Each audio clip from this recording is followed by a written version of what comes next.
अस्सलाम वालेकुम everyone, this is me Zaid. Welcome to Zaid versus Rag. आज की इस वीडियो में हम रिव्यू करने जा रहे हैं सोनी अल्फा A6400 को।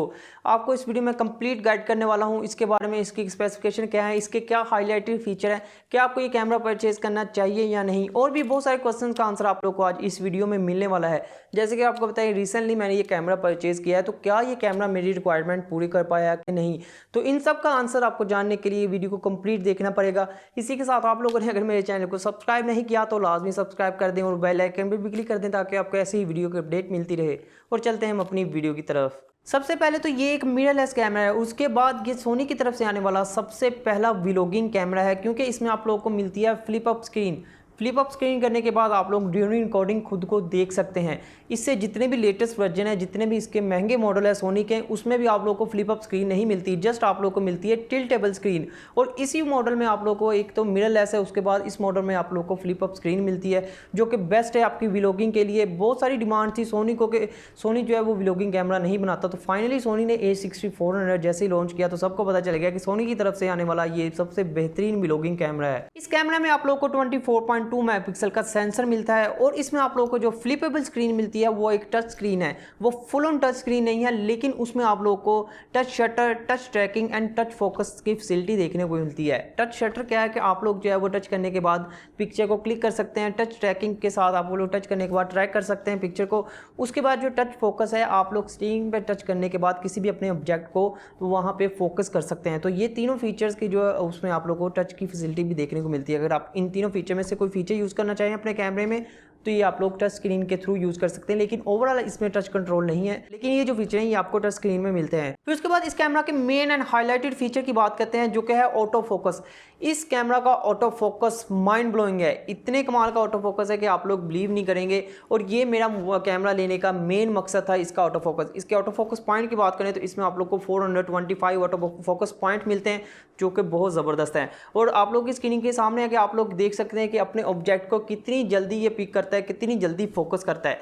और कैमरा लेने का मकसद भी मेरा पूरा हो गया, क्योंकि आपको पता है अनबॉक्सिंग करते हुए जैसे ही जो चीज़ दिखाएं तो उसको फ़ौरन फोकस करना ज़रूरी होता है। तो ये कैमरा लेने का मेरा यही मकसद था, इसका ऑटो फोकस देखते हुए। फिर उसके बाद जो इस कैमरा में आपको फीचर मिलता है वो है real time tracking. Real time tracking कुछ इस तरह से काम करता है कि ड्यूरिंग रिकॉर्डिंग आप लोगों ने अपने ऑब्जेक्ट को एक बार फोकस करना है, उसके बाद ऑब्जेक्ट जिधर मर्जी मूव करेगा, ये फोकस जो है वो उसका पीछा नहीं छोड़ेगा, मतलब कि वो हर वक्त अपने ऑब्जेक्ट की तरफ ही फोकस रखेगा। तो ये इसमें आपको एक फीचर देखने को मिलता है, वो जो कि ज़बरदस्त फीचर है। और अगेन ये फोकस से रिलेटेड है, तो आपको जो फोकस आपको पता है कि मैंने बताया कि इसका फोटो फोकस बहुत ज़बरदस्त है, तो इसका रियल टाइम ट्रैकिंग भी बहुत ज़बरदस्त है, अपने ऑब्जेक्ट की जान बिल्कुल नहीं छोड़ता। फिर इसमें आप लोग को जो अगला फीचर है वो है eye auto focus. Again auto focus का एक फीचर है, ये कुछ इस तरह से काम करता है कि एक आंख को देखते हुए ये ऑब्जेक्ट को फोकस करता है। आंख जरूरी नहीं है किसी इंसान की हो, किसी जानवर या किसी परिंदे की भी हो सकती है।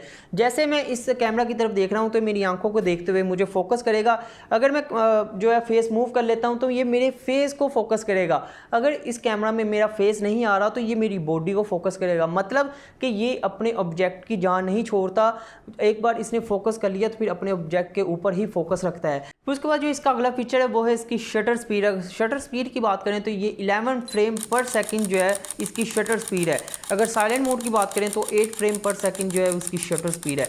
इसकी शटर स्पीड भी काफ़ी इंप्रेसिव है कि 11 पिक्चर जो है आपकी 1 सेकंड में क्लिक कर लेता है। फिर इस कैमरा में आप लोग जो है वो टाइम लैप्स भी शूट कर सकते हैं। टाइम लैप्स के साथ आप लोग को इसमें 4K रिकॉर्डिंग का फीचर भी मिलता है, मतलब कि ये जो कैमरा है आपका एक तो मिररलेस है, फिर ये 4K कैमरा भी है, आप लोग जो है वो 4K वीडियो भी रिकॉर्ड कर सकते हैं। और इसी के साथ आप लोग जो है वो इस कैमरा में स्लोमो भी रिकॉर्ड कर सकते हैं। स्लोमो की बात करें तो 4K पे आप 30 फ्रेम पर सेकंड पर रिकॉर्ड कर सकते हैं। फुल HD की बात करें तो 120 फ्रेम पर सेकंड पे आप लोग जो है वो इसको रिकॉर्ड कर सकते हैं। तो ये कैमरा इसलिए आज से भी बहुत बेटर है कि आप लोगों को इसमें 4K की रिकॉर्डिंग भी मिलती है। और अब बात करते हैं इसके प्रोस एंड कॉन्स की। इसमें प्रोस तो काफ़ी हैं, इसके कॉन्स जो कम हैं। जो जितने भी कॉन्स हैं उनका सोल्यूशन भी है, मतलब कि ये कैमरा किसी भी तरह से ये नहीं है कि आप लोग को मैं ये कहूँ कि इस कैमरा को नहीं ले। जस्ट आप लोग का अगर बजट अच्छा है आप लोगों का, आप लोगों के पास इतने पैसे हैं तो मस्ट आप लोग ये कैमरा परचेज करें। अब इसके प्रोस एंड कॉन्स की बात करते हैं, फिर उसके बाद इसकी मजीद बात करेंगे। तो पहले इसके प्रोस की बात करते हैं। जो सबसे पहला प्रोस हमारे पास निकल के आ रहा है वो है इसका नो रिकॉर्डिंग लिमिट, मतलब कि इस कैमरा में रिकॉर्डिंग लिमिट को ख़त्म कर दिया गया है। जैसे कि आपको पता है कि हर कैमरा में ये लिमिट होती है कि आप लोग जब भी रिकॉर्ड कर रहे हैं तो आपको 20 या 30 मिनट के बाद आपका क्लिप जो है वो ब्रेक हो जाता है, तो आपको दोबारा रिकॉर्डिंग करनी पड़ती है। तो इस कैमरा में नो रिकॉर्डिंग लिमिट है, जितनी देर तक आपकी बैटरी चलती है उतना लंबा आप लोग जो है वो क्लिप रिकॉर्ड कर सकते हैं। इसके बाद इसके प्रोस की बात करें तो वो है इसका एडवांस ऑटो फोकस। जैसे कि मैंने आपको बताया कि इसका ऑटो फोकस बहुत कमाल का है, तो ये भी इसके प्रोस में आता है। थर्ड प्रोस की बात करें तो वो है आई ऑटो फोकस, अपने ऑब्जेक्ट की आंखों को देखते हुए उसको फोकस करता है, तो ये भी इसका एक प्रोस है। इसके बाद फोर्थ प्रोस की बात करें तो इसमें आप लोग को यूएसबी पावर का ऑप्शन देखने को मिलता है। मतलब कि आपको कैमरा चार्ज करने के लिए कैमरे से बैटरी निकाल के किसी सेपरेट चार्जर में लगा के उसको चार्ज करने की ज़रूरत नहीं है। आप यूएसबी के थ्रू अपने कैमरा को चार्ज कर सकते हैं। आपकी बैटरी आपके कैमरा के अंदर ही है, तो आप लोग जो है उसमें केबल लगा के अपने कैमरा को चार्ज कर सकते हैं। बाज़ बात ऐसे होता है कि आप लोग शूटिंग करते हुए आपको बैटरी जो है वो ख़त्म हो जाती है, तो आपको अपने कैमरा की बैटरी निकाल के उसको चार्ज करना पड़ता है और आपके पास एडिशनल बैटरी भी नहीं होती, और वो जितना टाइम होता है वो सारा आपका ज़ाया चला जाता है। इस कैमरा में आप लोग को वो मुश्किल पेश नहीं आएगी।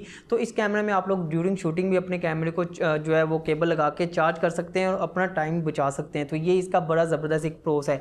उसके बाद जो इसका फिफ्थ प्रोस है वो ये है कि इसमें आप लोग को HDMI आउटपुट देखने को मिलती है, जो कि आप लोगों को किसी भी DSLR में देखने को नहीं मिलती, कैनन के भी किसी DSLR में आपको नहीं मिलती। तो ये भी इसका बड़ा ही बेहतरीन प्रोस है। फिर उसके बाद इसके फाइनल प्रोस की बात करते हैं तो इस कैमरा में आप लोग को एक वाइड रेंज मिलती है लेंसेज की, कि आपको इतने ज़्यादा इसमें लेंस देखने को मिलते हैं, तो आप लोगों को लेंस खरीदते वक्त भी किसी परेशानी की ज़रूरत नहीं है। तो आप लोग जैसा लेंस चाहें तो आप लोग इस कैमरा के लिए वो परचेज कर सकते हैं। तो ये थे इस कैमरा के प्रोस। और अब बात करते हैं इस कैमरा के कॉन्स की। तो इस कैमरा में इतने ज़्यादा डिसएडवांटेज नहीं है, सिर्फ मेरी नज़र में इसके दो मेन डिसएडवांटेज हैं, और उन्हीं के साथ मेरे पास इसका सोल्यूशन भी है। तो मैं आप लोगों को जैसे बताऊंगा उसका सोल्यूशन भी बताऊंगा। तो सबसे पहला जो इसका डिसएडवांटेज है वो ये है कि इसमें आप लोगों को स्टेबिलिटी नहीं मिलती। इस कैमरा में स्टेबिलिटी बिल्कुल नहीं है, बिल्कुल ज़ीरो है। तो उसको स्टेबल करने के लिए आप लोग जो है वो OSS लेंस की मदद ले सकते हैं। OSS लेंस जो होते हैं वो थोड़े एक्सपेंसिव होते हैं। अगर आप लोगों को एक लेंस जो है वो 40,000 का मिलता है, तो वही लेंस जो है आपको तकरीबन 50,000 का मिलेगा। 10,000 का इसमें कोई फ़र्क होता है, कुछ ज़्यादा फ़र्क नहीं है, लेकिन इसकी स्टेबिलिटी आप लोग जो है वो इम्प्रूव कर सकते हैं लेंस की मदद से। तो ये भी इसका जो डिसएडवांटेज है वो आपका सोल्व हो चुका है। अब दूसरे डिसएडवांटेज की बात करते हैं, जो क्या है इसकी flip up screen. Flip up screen disadvantage में इसलिए आती है कि आप लोग जो है शू माउंट में कोई भी एक्सटर्नल माइक नहीं लगा सकते। जैसे कि आप लोग उसकी स्क्रीन में माइक लगाते हैं तो आप लोग पीछे से स्क्रीन नहीं दे सकते, आपका जो बड़ा सा माइक है सिर्फ आप लोगों को वही दिखेगा। लेकिन अब इसका सोल्यूशन भी है, तो आप लोगों को इसके लिए सेपरेट एक माउंट मिलता है, जिसकी मदद से आपका जो माइक है वो थोड़ा सा साइड पे होके लग जाता है, तो आप लोगों को आपकी जो फ्लिपेबल स्क्रीन है वो भी क्लियर नज़र आती है। तो इसका जो सेकंड कोन है वो भी क्लियर हो गया। इसके अलावा अगर आपकी नज़र में इस कैमरा से रिलेटेड कोई कोन है तो आप लोग मुझे उसके बारे में कमेंट सेक्शन में पूछ सकते हैं, क्योंकि हर चीज़ का सोल्यूशन कोई ना कोई ज़रूर होता है। और अब मैं बात करता हूँ कि आप लोगों को ये कैमरा परचेज करना चाहिए या नहीं। तो मेरे ख्याल से इस कैमरा में मुझे किसी किस्म का फॉल्ट नज़र नहीं आया। अगर आपको आया तो आप लोग मुझे कमेंट सेक्शन में उसके बारे में बता सकते हैं। और मैंने इस कैमरा को परचेज़ किया है, इसके साथ थोड़ा टाइम गुजारा, जितनी चीज़ें मुझे समझ आई मैंने आप लोगों को कोशिश की आप लोगों को अच्छी तरीके से गाइड करूं। और इस कैमरा की रिक्वायरमेंट जो मेरी अपनी पर्सनल रिक्वायरमेंट थी, इसने सारी की सारी फुलफिल की हैं। मुझे इसमें जो एडवांस ऑटो फोकस देखने को मिलता है, 4K रिकॉर्डिंग मिलती है, फिर मिररलेस है, इसका कॉम्पैक्ट साइज़ है, मतलब कि हर लिहाज से ये कैमरा मेरे लिए बिल्कुल फिट है। आप लोग मुझे ज़रूर बताइएगा कि आप लोगों को ये वाला कैमरा जो है वो कैसा लगा है। लेकिन इस रेंज में इसका कोई भी कंपेटिटर नहीं है। इस रेंज में कोई भी मिररलेस कैमरा आपको और नहीं मिलता। इतनी ज़्यादा फीचर्स के साथ कोई भी और मिररलेस कैमरा आपको इस रेंज में नहीं मिलेगा। अगर आप लोगों का बजट अच्छा है तो आप लोग इसको मस्ट बाय करें। और मैं उम्मीद करता हूँ आज की ये वीडियो आप लोगों को पसंद आई होगी। अगर आप लोगों ने आज की वीडियो को लाइक एंड शेयर नहीं किया तो जल्दी से लाइक एंड शेयर कर दें और सब्सक्राइब भी कर दें, बेल आइकन में भी क्लिक कर दें, ताकि आपको ऐसी वीडियो की अपडेट मिलती रहे सबसे पहले। आज के लिए बस इतना ही। Stay home, stay safe, take care, अल्लाह हाफिज़।